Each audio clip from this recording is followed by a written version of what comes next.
I took a 4-night cruise on the Royal Caribbean and Navigator of the Seas. The cruise left Los Angeles, California, and it traveled to Catalina Island, as well Catalina Island just off the coast of California, as well as Ensenada, Mexico, and then back to Los Angeles. It was just a 4-night cruise. But I wanted to take a few minutes here and share the experience. This was during COVID as well. This was when was this? This was in the middle of December. And the Omicron variant had just become a thing as well. So I wanted to share the experience in that regard, how it went with COVID, and just give kind of a brief rundown of the experience as a whole, some of the highlights, some of the maybe letdowns or things that I wish had gone differently, etc. If nothing else, just so that people who are considering going on the Navigator of the Seas can hopefully use this information to plan their own trip and help them make decisions and whatnot. So I guess the first thing I'll discuss, I have a list of things here that I want to make sure that I address. So if I keep looking away from the screen, that's what I'm looking at. So, and I have a really low tech setup here. I'm using my right hand. I'm shooting this on my iPhone 7, holding it with my right hand. I don't have a tripod. Don't have background music or anything like that. So kind of what you see is what you're going to get. If you're wanting background music or pictures or anything like that, or a more fancy video, then you probably best watch a different video, because what you see right now is basically what you're going to get for the next few minutes. So but the first thing I figured I'd touch on is how things went with COVID restrictions. Everyone who was and these restrictions and these protocols will probably change as time goes on, so don't take my word for it. Make sure you check what you're getting into, but this is how it went for us. Everyone 12 and older had to be vaccinated. I don't think they made any exceptions for that. If so, they didn't advertise them. But overall, anyone 12 and over had to be vaccinated, and your most recent dose had to be more than 2 weeks prior to the departure date. And you also, in addition to those two, you had to have a COVID test with a negative result. And the test had to have been taken within 2 days before boarding the ship. So you had to meet those 3 qualifications: being vaccinated if you're 12 or older, have the last last dose of the vaccine be more than 2 weeks ago, and then you had to have a negative COVID test within 2 days, with having taken the test itself within 2 days of boarding the ship. So you had to have those 3 things. And let's see here, when on board the ship, when it comes to the how things were COVID wise on board the ship, a lot of it was kind of just stuff that we are all kind of used to at this point. Anytime you were indoors on the ship, you had to have a mask on, and probably 99% of the people were complying with that. I think I noticed, maybe 2 or 3 people, like I could count on just by 2 hands the number of people. So it was probably more than two or 3 people, but there was very few people indoors who didn't have masks on, or who had them down, below their chin or whatnot, when they weren't eating or drinking anything, like they're just walking around. So but 99% of the people had masks on, and you were required to have masks on anytime you were indoors, unless you were in your room. If you're in your stateroom, you didn't have to have one on. You could, I guess. That's up to you, but you only had to have them on when you were indoors and not in your stateroom, and most people complied with that. And you could take them off once you sat down to eat or to drink or whatnot, then you could take it off, but otherwise you had to have it on. So a lot of the things that we're kind of used to at this point. And again, these things will probably change soon. Hopefully they will, and as time goes on, and as the COVID situation changes. But that's how it was when this was, as of mid-December. So if you're outdoors, like out on the deck of the ship, you could have it off. Some people had them on either because they forgot or it was just maybe easier to leave it on.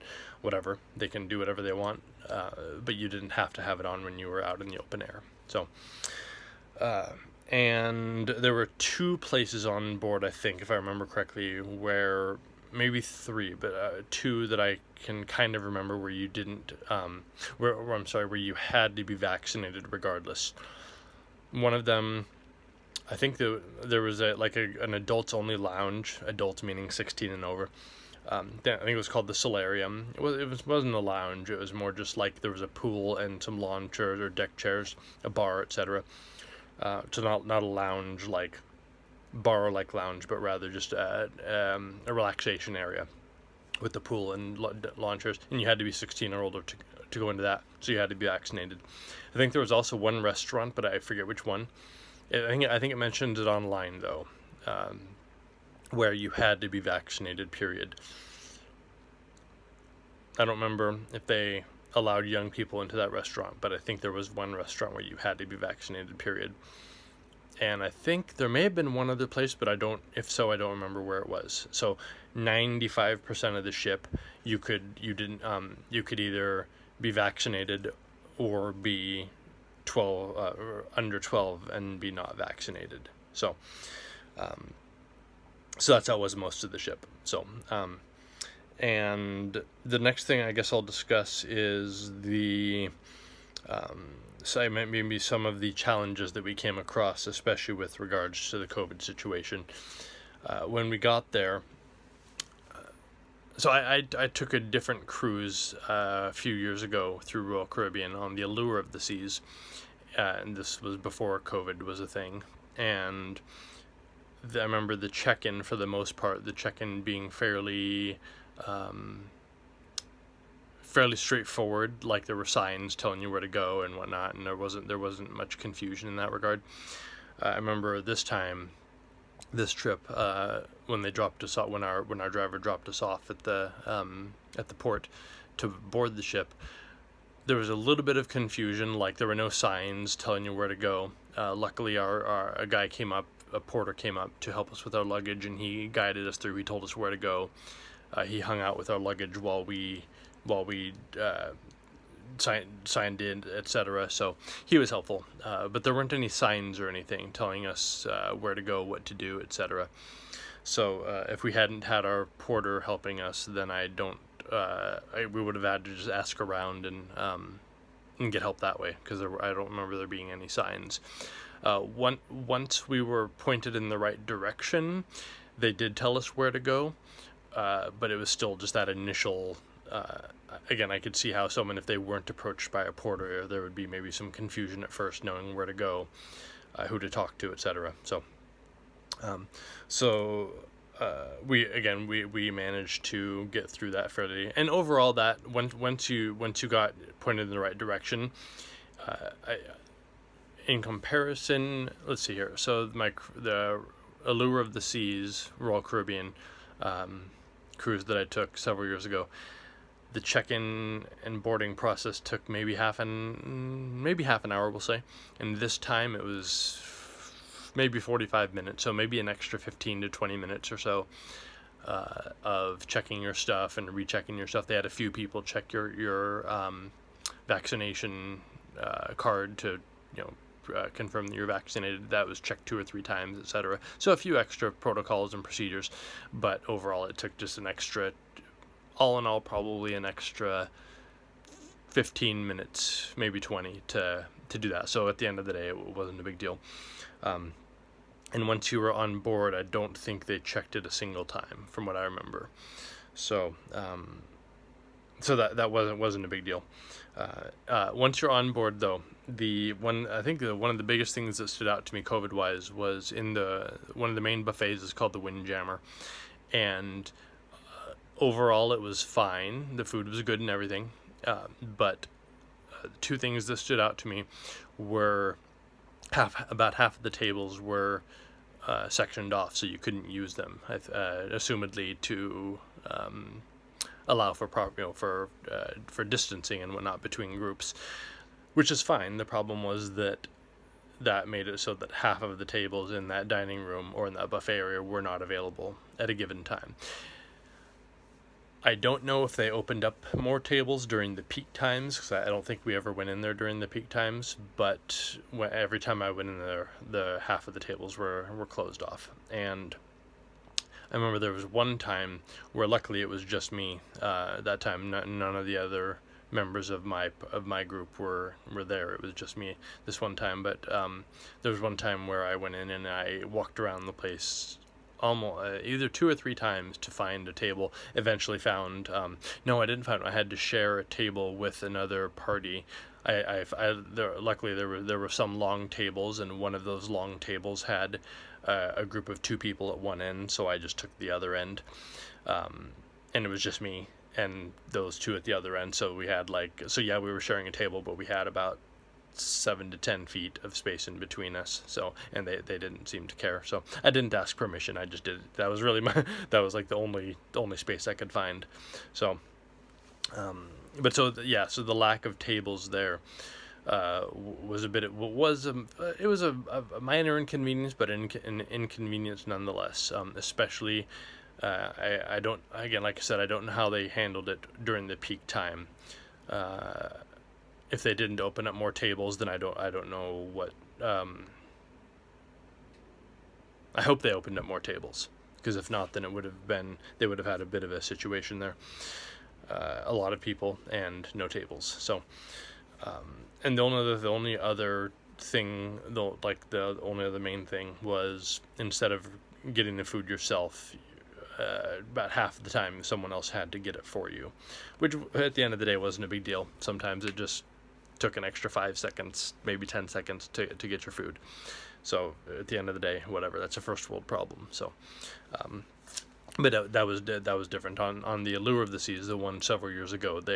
You could just, everyone for themselves, and you could just grab your own food with the tongs. So.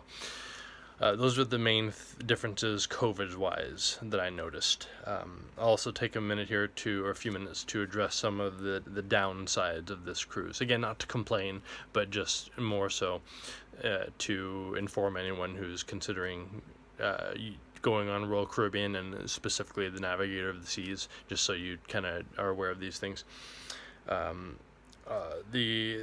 I'll start by discussing the gym. I went to the gym a couple times. Now, I'm 6'4", so I'm on the tall side, and they had 3 different rooms. Were there more than that? 3 main areas of the gym. There was the machine weight section, which was well built and spacious and everything. They didn't have a ton of machines. They had maybe 10. Was that right? Yeah, we'll say 10 or so, give or take, 10 to 12 machines. But they were spaced out well, and that was a spacious room, I'll say. And then in the cardio room, though, was difficult because there weren't a ton of cardio machines, which was fine, but even more so, the ceiling was really low. So, like I personally, like I said, I'm 6'4", so I was unable to use some of the machines because of such low clearance. Like a few of the treadmills, for example. Most of the treadmills, I think, if I stood on them, even without an incline, if I just walked on them flat, the ceiling would have been, I think my head would have been through the ceiling by an inch or so. So I couldn't use those really. In a couple of spots, the ceiling was raised a few inches, but those were usually occupied. So that was disappointing. In that same room, in that cardio room, there was also the free weights, and technically the free weights were fine. They had a good selection of weights, but it was such a small area that I remember when I was using that area, at least the first time, there was me and 3 or 4 other people. I think 4. Yeah, sounds right. We'll say 4.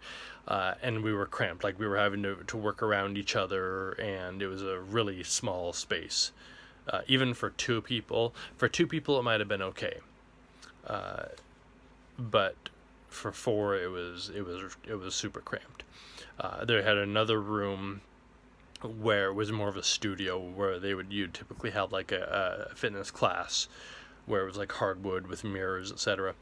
And that was more spacious, People went in there to stretch and to do whatever they wanted to do, but so that was fine. But the free weights and cardio area were tight and for at least for me, especially with my height, overall space wise, it was disappointing. So they had treadmills, and I think they had a couple elliptical machines. They didn't have any stair steppers, probably because of the low ceiling. They wouldn't have had room for it anyway, and no one would have probably been able to use it. And I remember the Allure of the Seas, on the other hand, which is the one I took a few years ago. The gym there was great, no problems at all. I would give that one an A+. This one I would give a C, probably, especially with me because I'm tall. I would give a C-. So that was disappointing. The other, the quality of the machines and the equipment was fine. It was just more the space and whatnot. So the other thing, we had a couple issues in our room.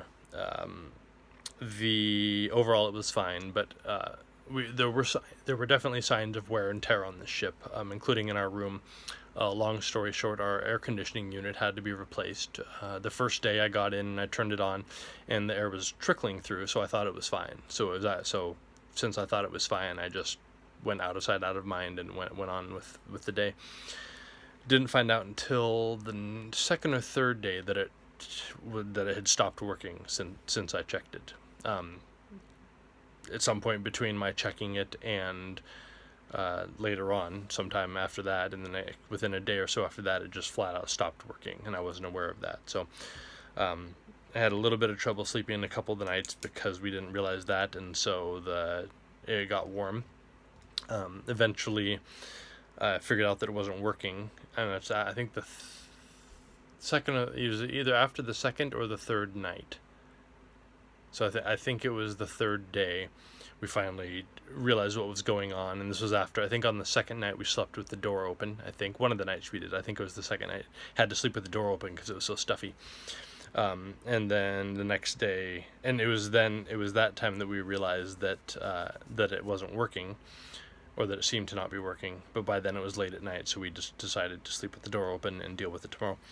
So the next day we called them, and they came and checked it out very quickly. Actually, they showed up at the room probably within 15 minutes, and they've confirmed that it was broken. So it took them probably half an hour to an hour to fix it. They had to replace the whole unit and everything. And during that time we were in the room anyway, and that time we were hanging out on the balcony just enjoying the view and whatnot, so it wasn't a big deal, but nonetheless definitely a sign of wear and tear. And then another thing I noticed, and this was actually, I was surprised and frankly disappointed by this, was that a few years ago when we went on the Allure of the Seas, the fold-out bed, the sofa bed basically, was very, very comfortable. I was actually surprised at how comfortable it was. It was one of the most comfortable beds I've slept on. This time around, it was not. In fact, it wasn't lumpy, but it was a firm, solid bed, but it was much less comfortable, and it was like there was a gap between the mattresses, or the pad. There were mattresses because it was a sofa, but there was a gap between the two halves of it. And the one on the Allure didn't have that gap, or they had covered it. So there was some discomfort there, and due to the circumstances, I was the one I slept on that. So at least the first night, I had trouble sleeping, just getting used to it and finding the right position, and filling up the gap between the two pads, or between the two mattresses, with a sheet or whatnot. So that was a bit of a learning curve. And a bit disappointing, considering that the bed on the Allure of the Seas had been very comfortable. So I would actually give, when it came to the quality of the sofa bed in our room, and we had a balcony room. It wasn't a huge room. It was a fairly small room, but it had a balcony, and it was spacious enough. The room, I would give it an A- probably. All things considered. With that bed, I would give it a C-. We also had a couple of issues with our door. Like I said, I feel like especially in our room, a few things definitely showed signs of wear and tear. Our door, we had a couple minor issues with the door and locking it and whatnot, but we were able to figure them out, but they were minor issues nonetheless. I remember folding with the sofa bed that I slept on when I went to fold it back up, which normally they did for you, but I decided to do it myself because it was taking up space. So I figured it was just easier for me to do it, to take 2.5 minutes to do it, and then I'd have that extra space, which is space is a commodity in your stateroom. So, unless you have like a nice luxurious penthouse, which we didn't have. So our room was nice, but no, it wasn't a spacious penthouse. So room was a luxury and a commodity. So I didn't want to wait for the crew to fold up the bed, so I just did it. But I remember both times when I went to do it, it was like the track hardware in the sofa had been bent or damaged or something. So I remember pushing it in, and there was this loud squeak. It woke up a couple of people that I was with, etc. So again, just signs of wear and tear. And then let's see here. Let me refer to my list. So I talked about the gym. And the disappointments with the gym. I forget, if I were to give the gym a rating, I think I may have already said this, but I would give it overall, coming from a guy who's 6'4", I'd give it a C-. And then our stateroom, overall, all things considered, I would give it a B or B+. So then the other couple things I'll discuss, and then I'll wrap up the video, is our first stop was in Catalina Island, and this little town, I forget the name of it, but a town kind of at the south. No, I guess that would be getting my directions mixed up right now. The southeast corner, I guess, of the island. I don't remember the name, but the ship anchored, I guess. I don't think they use anchors, but maybe they do. I don't know actually, but I think they just however they quote unquote anchor the ship, they anchored it offshore by maybe a quarter of a mile or so. So they use smaller boats to haul us in to the not all of us, those of us who wanted to visit the town, which I didn't end up visiting the town, kind of by choice. But there was a logistical issue because, long story short, at one point I was going to briefly go to the shore, but there was a really weird, strange logistical issue with the boat that I went to get on. I don't know for sure what happened. All I know is it took forever, whereas the other people that I knew who were already who had already gone to shore. And by the way, we had on Catalina Island there is some. It may be limited, but there was cell phone service. So like I have Verizon, and I'm not promoting Horizon. I'm not sponsored by them. So, for the record, but I did get Verizon service out there, and so we were able to communicate via just phone call to coordinate. And at one point, I was going to go in briefly, go into on shore, briefly. Long story short, logistically, I did not end up doing that, partly because there was a lot of confusion with the boat that I went on. It took forever, whereas, and I still don't know why, I never really asked. And part of the reason part of the reason why that was a problem was because the other people who I was trying to coordinate with, they were on a different, they had taken and were taking a different tender boat. So I'm not sure logistically how that worked out, but theirs went really quickly. Theirs loaded quickly, unloaded quickly, it was a quick trip, etc. Mine took forever. I don't know why. So that kind of screwed up our plans a little bit.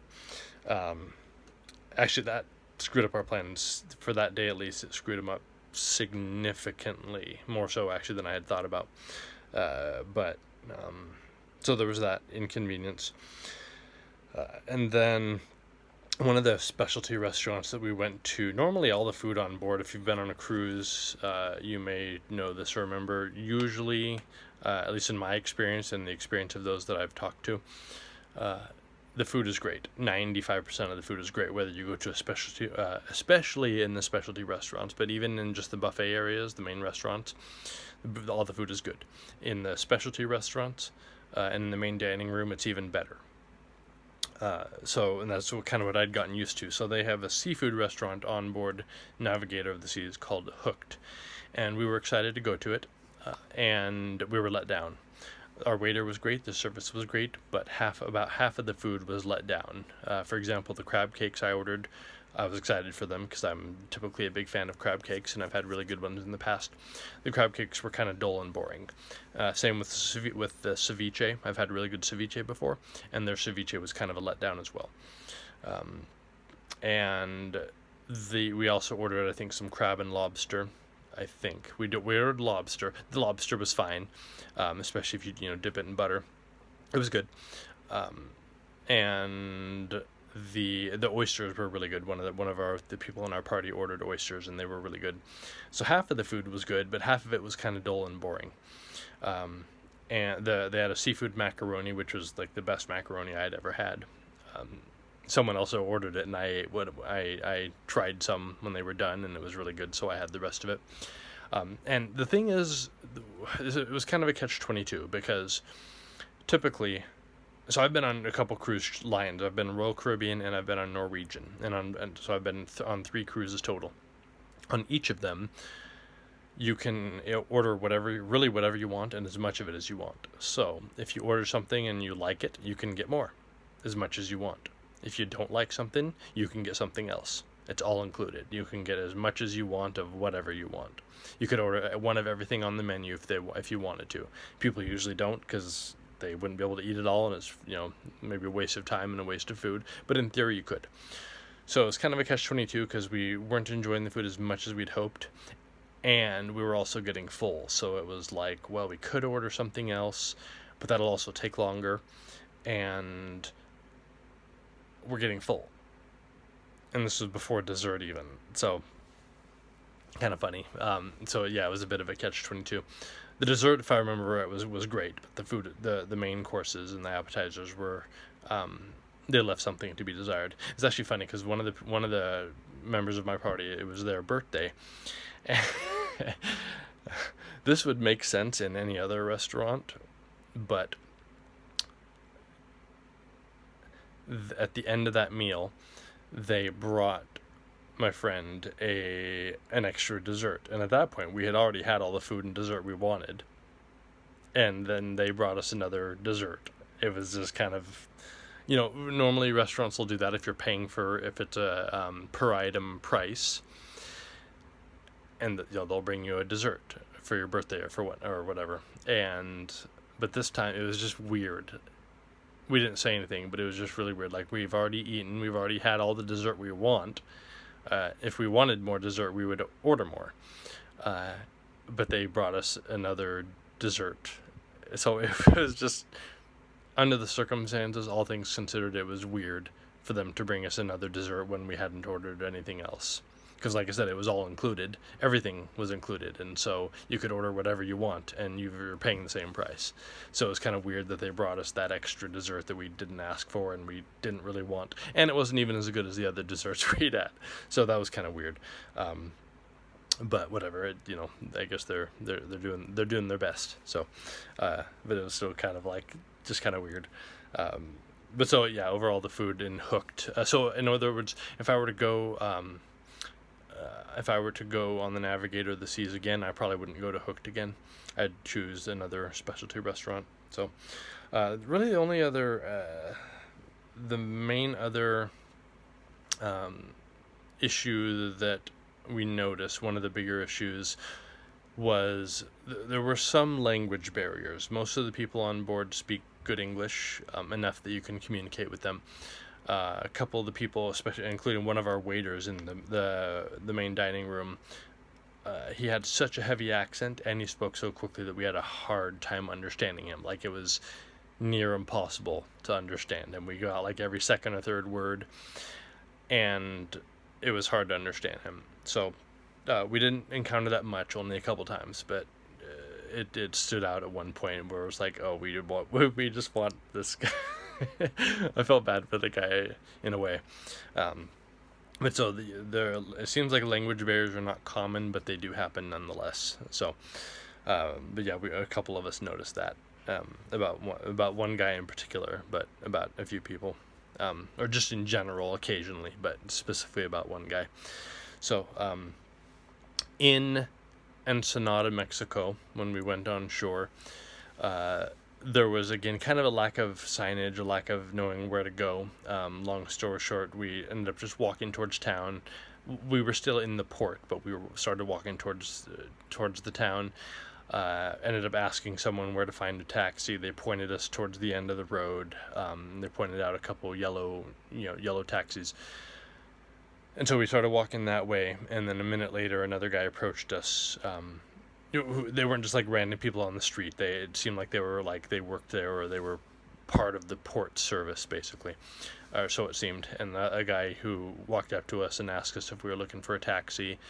He had the couple that had been pointed out to us. He had those available, reasonably priced. And we figured with COVID and with how much the world economy has gotten its butt kicked in the last couple years, we weren't gonna negotiate too much, maybe a little, but we didn't want to screw these people over, because they're probably struggling more than any of us, North Americans are. So we're like, we're gonna limit our haggling here. So they quoted us a price, and it was a reasonable price, and for where we were wanting to go, which was about an hour away. They said that they would take us there. We could take our time there, and they'd take us back. And if we wanted to visit other places along the way, basically they were at our service for a while. They didn't specify how much time, but they said, yeah, go there, take your time. On the way back, if you want to make some stops or check out some other things in the area. Cool. They said it was like all included in that price, and they didn't ask us to pay until we got back, so that kind of reassured us that they weren't like scamming us or screwing us over, or at least it seemed to imply that, yeah, there's a risk either way, but it seemed legit. And I speak semi-proficient Spanish myself, so I was able to, if we had gotten into a sketchy situation, then I think that would have we would have figured it out and whatnot. So at the end of the day, you never know, and I'm not endorsing one way or the other. There are risks either way, and it's good to be made aware of those risks. But it was a tourist town, and these guys, I guess they just seemed legit, and they, like I said, they didn't have us pay until the end. So again, that told me that they weren't going to screw us over. No guarantees of anything, but and in anyone who's driven in, especially in Ensenada, one thing I'd been in that part of Mexico before, so this wasn't really a surprise, but driving in Mexico, especially in Ensenada, but probably elsewhere too, is much less regimented than it is typically in the United States. So sometimes it seems like a free-for-all. Like you'll come up to a four-way stop, for example, and everyone will seemingly go at once, but you kind of navigate around each other. Our taxi driver did all the driving, so I didn't have to concern myself with that.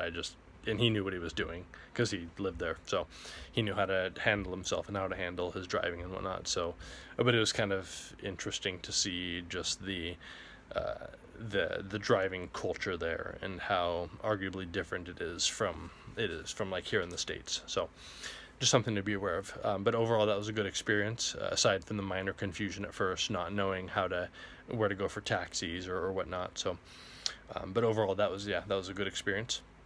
And we had a friendly driver and whatnot. So, and he did what he said he would do, and he ended up taking us to afterwards we went to a little, we were interested in some fish tacos. So he took us to a taco place there, and we had tacos, and then he took us back to the ship, and everything was great. So, and again, I'm not endorsing I feel weird saying it that way. I'm not endorsing taxis. In Mexico, they're probably fine, most of them. There are risks, any kind of road travel or driving travel, there are inherent risks, not just Mexico, but like anywhere in the world. So just be aware of some of the risks and whatnot, and at the end of the day, you make your own decision. So we did what we did, and it worked out just fine. So those were the main things that I wanted to address in this video. And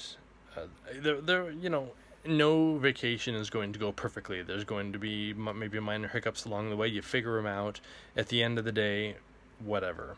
There's only so much you can do to have a perfect vacation, whatever that even means. So, at the end of the day, you figure it out, and some things are maybe not going to go as planned or whatnot, and you go with the flow and you figure it out. And so, and that was how this trip went. Was it a perfect trip? No, there were some hiccups along the way. We figured them out. And at the end of the day, if you have inconveniences, or if you're forced to, God forbid, be extra patient for a few minutes with something, or to deal with an imperfect situation, that's life. So we got to just deal with it sometimes. But I hope this video has been helpful and informative. Overall, I would give, so all things considered, let's start with this. I'll compare, because again, I'll compare a few things actually. My experience on Royal Caribbean and on Norwegian so far, they've both been on par with each other. Like I would travel with either of them again without hesitating, really. Both have been great experiences.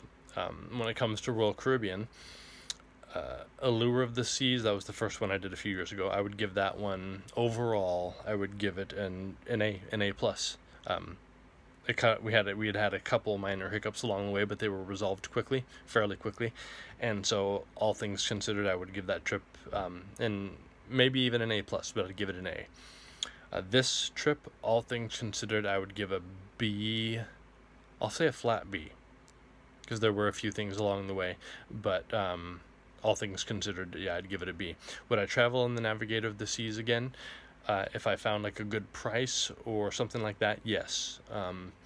Knowing what I'm getting into, it changes things, because if I sailed on the Navigator of the Seas again, and I had the same experience or whatnot, or similar difficulties, then that's my own problem, because I already knew about them. So I already kind of, for the most part, know what I'm getting into.